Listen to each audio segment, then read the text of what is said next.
আসসালামু আলাইকুম। এখন শুনবেন সংবাদ শিরোনাম। পশ্চিমবঙ্গে গ্রেফতার ওসমান হাদি হত্যা মামলার দুই আসামি ফয়সাল ও আলমগীর, 14 দিনের রিমান্ড। চেষ্টা চলছে আইনি প্রক্রিয়ায় দেশে ফিরিয়ে আনার।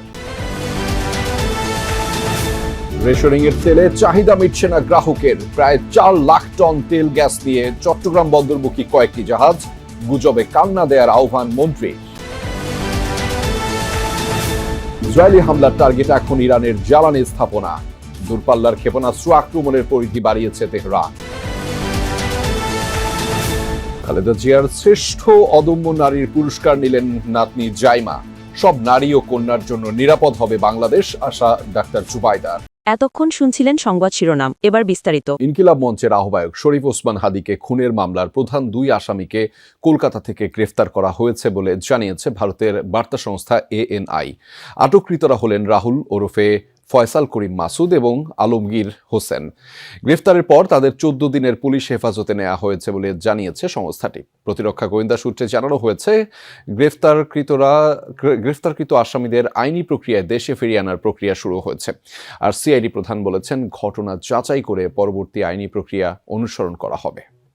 গেল বছরের 12 ডিসেম্বর রাজধানীর পল্টন এলাকায় মোটরসাইকেলে আসা হেলমেট পরিহিত দুর্বৃত্তরা ইনকিলাব মঞ্চের মুখপাত্র শরীফ ওসমান হাদিকে গুলি করে পালিয়ে যায়। পরে তদন্ত করে হামলাকারীদের মধ্যে একজন ফয়সাল করিম মাসুদ ও অপরজন আলমগীর বলে শনাক্ত করা হয়। অন্তর্বর্তী সরকার ফয়সালকে ধরিয়ে দিতে 50 লাখ টাকা পুরস্কার ঘোষণা করে। হাদি হত্যাকাণ্ডের পর সন্দেহভাজন আসামিরা ময়মনসিংহের একটি সীমান্ত দিয়ে মেঘালয়ে পালিয়ে যাবার সংবাদ প্রচার করে যমুনা টেলিভিশন।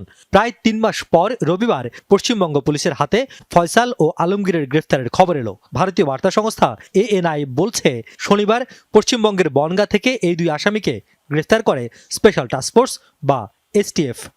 গ্রেফতারের পর দুজনকে বিধাননগর আদালতে হাজির করে 14 দিনের পুলিশ হেফাজতে পাঠানোর কথাও জানায় সংস্থাটি।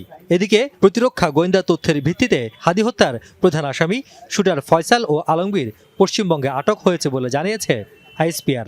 এদিকে হাদি হত্যা মামলার আসামিদের গ্রেফতার প্রসঙ্গে বাংলাদেশি তদন্ত সংস্থা CID প্রধান যমুনা টেলিভিশনকে জানান, পররাষ্ট্র মন্ত্রণালয়ের মাধ্যমে বিষয়টি নিশ্চিত হবার চেষ্টা চলছে। আমরা শুনেছি আমরা আমাদের কাউন্টারপার্ট ফরেন মিনিস্ট্রির মাধ্যমে আমরা জিনিসটা ভেরিফাই করছি আর কি।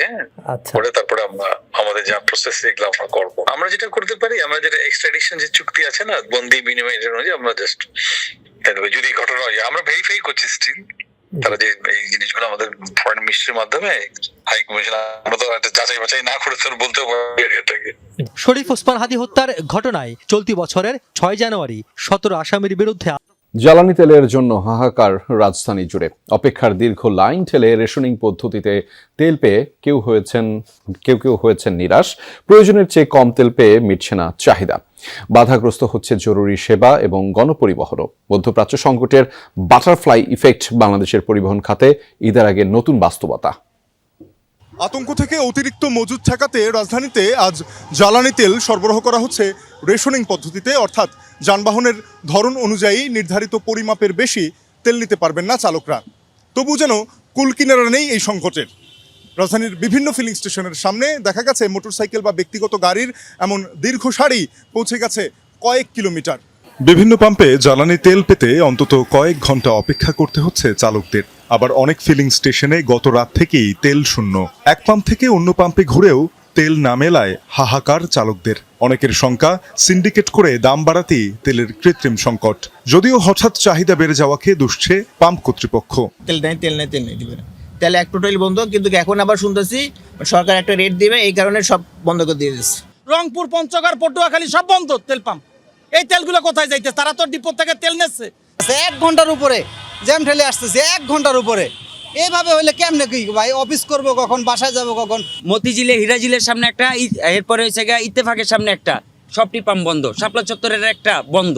সকাল থেকে তেলের লেগে ঘুরতেছি। বলতেছে যে আপনারা থাকেন, 12টার পরে দিব। তারপরে বলতেছে 4টার পরে, এখন বলতেছে 1টার পরে দেবে। এখানে যেরকম লাইনটা দেখছেন গাড়ির তেলের জন্য, ডিপোতে ওই রকম আমাদের মতন যারা এই ফুয়েল ব্যবসা করে তাদের গাড়িগুলি ওইখানে একটা লম্বা সিরিয়ালে দাঁড়িয়ে আছে গত 2 দিন যাবত। তো ওইখানেও তো একটা চেন অফ কমান্ড মেনটেন করতে হয়। তো যার কারণে হচ্ছে যে তারা একটা সিরিয়ালে মেনটেন করে তেলগুলি ওখান থেকে আসবে। শুধু ব্যক্তিগত প্রথমবারের মতো ইরানের তেল সংরক্ষণাগারে হামলা চালিয়েছে ইসরায়েলি এয়ারফোর্স। একযোগে দেশটির 30টি জ্বালানি স্থাপনায় হয়েছে যৌথ বাহিনীর হামলা। ক্ষতির শিকার বিমানবন্দর, পরিবহন ডিপো আর পানি শোধনাগার সহ গুরুত্বপূর্ণ বেশ কিছু বেসামরিক স্থাপনা। এমন পরিস্থিতিতে মার্কিন প্রেসিডেন্ট ট্রাম্পের হুঁশিয়ারি, ইরানের সেনাবাহিনী আর শীর্ষ নেতাদের সম্পূর্ণ নির্মূল না করা অবধি বন্ধ হবে না যৌথ বাহিনীর অভিযান। খামেনির সকল উত্তরসূরিকে হত্যার হুমকি দিয়েছে ইসরায়েল। রাজধানী তেহরানের ব্যস্ত সড়কের পাশ দিয়ে যেন বয়ে চলেছে আগুনের নদী। ইসরায়েলি হামলায় ক্ষতিগ্রস্ত তেলের ডিপো থেকে জ্বালানি তেল ড্রেনেজ সিস্টেমে পড়ে আগুন ধরে যায়। ভয়াবহ এ দৃশ্য মধ্যপ্রাচ্যে মোতায়েনকৃত বিভিন্ন মার্কিন ঘাঁটি আর বিমানবাহী রণতরী থেকে যৌথ বাহিনীর হামলা অব্যাহত ইরান জুড়ে। এরই মধ্যে দেশটির অর্থনীতির মেরুদণ্ড জ্বালানি শিল্পকে ধ্বংসে উঠে পড়ে লেগেছে তারা। প্রথমবারের মতো বেশ কয়েকটি ফুয়েল স্টোরেজে বিমান হামলা চালিয়েছে তেল আবিব। ক্ষতির শিকার কমপক্ষে 30টি জ্বালানি স্থাপনা। সেখান থেকে নির্গত বিষাক্ত ধোঁয়া ছড়িয়ে পড়েছে আশপাশের বিশাল এলাকায়। একই সাথে ইরানের বিভিন্ন সামরিক ও বেসামরিক স্থাপনা লক্ষ্য করেও হয়েছে হামলা। ইস্পাহান বিমানবন্দরে কয়েকটি F-14 যুদ্ধবিমান ধ্বংসের দাবি করেছে ইসরায়েলি বিমান বাহিনী। হামলায় ক্ষতিগ্রস্ত কুদস ফোর্সের অন্তত 17টি বিমান। হরমুজ প্রণালীর কাছে 30টি গ্রামের জন্য নির্মিত পানি শোধনাগারেও হয়েছে মার্কিন বাহিনীর হামলা। এদিকে এয়ারফোর্স ওয়ানে সাংবাদিকদের প্রশ্নের জবাবে মার্কিন প্রেসিডেন্ট ডোনাল্ড ট্রাম্প বলেন, ইরানের সেনাবাহিনী আর শীর্ষ নেতাদের পুরোপুরি নির্মূল না করে শান্ত হবেন না তিনি। অপরদিকে ইসরায়েলি সেনাবাহিনীর হুমকি, ইরানের সর্বোচ্চ নেতার সকল উত্তরসূরিকে হত্যা করবে আইডিএফ। তাদের হামলা দিন দিন কমে আসছে, ড্রোন পাঠানোর সংখ্যাও কমেছে। মূল কথা তাদের গণতান্ত্রিক অগ্রযাত্রায় অবদানের জন্য মরণোত্তর শ্রেষ্ঠ অদম্য নারী সম্মাননায় ভূষিত হলেন সাবেক প্রধানমন্ত্রী এবং বিএনপির প্রয়াত চেয়ারপারসন বেগম খালেদা জিয়া। রাষ্ট্রপতি মোহাম্মদ শাহাবুদ্দিনের হাত থেকে তাঁর পক্ষে পুরস্কার গ্রহণ করেন নাতনি ব্যারিস্টার জায়মা রহমান। প্রধান অতিথির বক্তব্যে রাষ্ট্রপতি বলেন, পরিকল্পনা যতই নেওয়া হোক না কেন, সুফল পেতে ঘরে বাইরে দরকার নারীদের নিরাপত্তা। বাংলাদেশ হবে সব নারী ও কন্যার জন্য নিরাপদ। অনুষ্ঠানে এই আশাবাদ ব্যক্ত করেন সরকার প্রধানের স্ত্রী ডাক্তার জুবাইদা রহমান। মহামান্য রাষ্ট্রপতি, অধিকার, ন্যায় বিচার, উদ্যোগ সব নারীর জন্য হোক, এই প্রতিপাদ্যে উদযাপিত হচ্ছে এবারের আন্তর্জাতিক নারী দিবস। অনুষ্ঠানের প্রধান অতিথি রাষ্ট্রপতি মোহাম্মদ শাহাবুদ্দিন। এবছর নারী দিবসে গণতান্ত্রিক অগ্রযাত্রায় অবদানের জন্য শ্রেষ্ঠ অদম্য নারী সম্মাননায় ভূষিত হন সাবেক প্রধানমন্ত্রী ও বিএনপির প্রয়াত চেয়ারপারসন বেগম খালেদা জিয়া। রাষ্ট্রপতি মোহাম্মদ শাহাবুদ্দিনের হাত থেকে তার পক্ষে মরণোত্তর পুরস্কারটি গ্রহণ করেছেন নাতনি ব্যারিস্টার জায়মা রহমান। এছাড়া 5টি ক্যাটাগরিতে অদম্য নারী পুরস্কার দেওয়া হয় আরও 5 বিশিষ্ট নারীকে। আয়োজনে অংশ নিয়ে প্রধানমন্ত্রী